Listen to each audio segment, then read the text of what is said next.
ഇന്ന് നമ്മളൊരു പാലക്കാടൻ പുളിക്കറിയാണ് കേട്ടോ ട്രൈ ചെയ്ത് നോക്കുന്നത്. ഇത് ലോക്ക്ഡൗണിൻ്റെ സമയത്താണ് ഞാൻ ആദ്യമായിട്ട് കഴിക്കുന്നത്. എൻ്റെ ഉമ്മ പാലക്കാടായിരുന്ന സമയത്ത് നമ്മുടെ നൈബർ പറഞ്ഞു കൊടുത്തിട്ടുള്ള ഒരു കറീൻ്റെ റെസിപ്പിയാണ് ഇത്. നമ്മൾ ശരിക്കും ഉണ്ടാക്കി നോക്കുമ്പോൾ ഒരു രസം പോലൊക്കെ നമുക്ക് ഫീൽ ചെയ്യുമെങ്കിലും ഇത് ആക്ച്വലി രസമൊന്നുമല്ല, അവരുടെ ഒരു പുളിക്കറിയാണ്. അങ്ങനെ തന്നെയാണെന്ന് തന്നെയാണ് ഞാൻ വിചാരിക്കുന്നത്. പാലക്കാട്ടുകാരൊക്കെ ഉണ്ടെങ്കിൽ ഞാൻ ഈ ഒരു ഉണ്ടാക്കുന്നതിൽ എന്തെങ്കിലും മിസ്റ്റേക്ക് ഉണ്ടെങ്കിൽ നിങ്ങൾ ക്ഷമിക്കണം കേട്ടോ.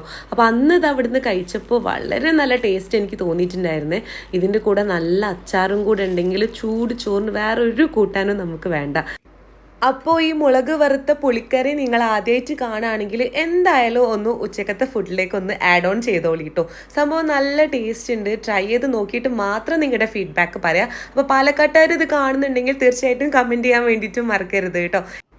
സിമ്പിൾ റെസിപ്പീസ് ഇഷ്ടമാണെങ്കിൽ ഈ ഒരു പേജ് ഫോളോ ചെയ്യാൻ വേണ്ടിയിട്ടും മറക്കല്ലേ. Okay, by.